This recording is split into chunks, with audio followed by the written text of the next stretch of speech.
Nous sommes aujourd'hui à Lille pour le premier jour du projet des Europes et des Hommes. Donc on vient d'aller à la gare Lille-Flandre pour commencer à discuter avec des personnes. On a déjà eu pas mal de propositions intéressantes.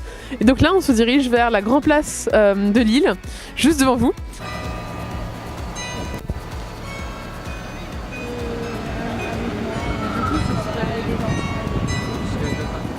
Nous avons été interrogés les voyageurs de la gare Lille-Flandre, les étudiants de l'Université de Lille 1.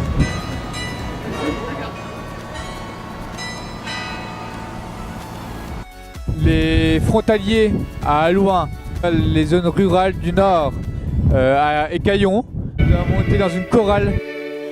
Peuple des cités lointaines qui rayonnent chaque soir, sentez-vous vos âmes pleines d'un ardent et noble espoir. Nous voilà donc au terme de cette première semaine de récolte de propositions dans les départements du Nord et du Pas-de-Calais. On a eu l'occasion au cours de cette semaine d'aller dans la jungle de Calais avec le président de l'Auberge des Migrants, une association qui vient en aide aux réfugiés de la jungle.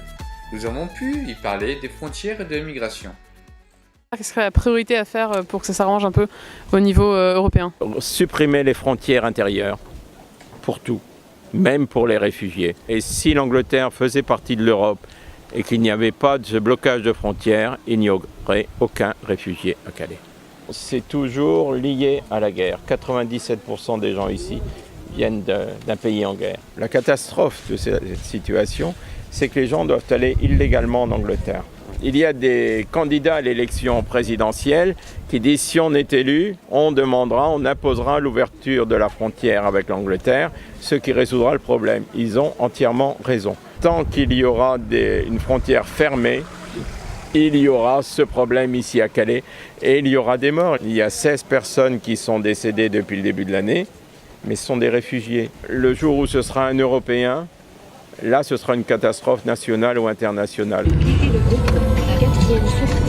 Alors parmi les propositions qu'on a récoltées, on a trouvé des idées assez originales comme une télévision en ligne organisée par des étudiants de toute l'Union européenne. On a eu également la proposition d'une langue des signes européenne, d'une structure de dialogue et de débat entre les citoyens des différentes villes.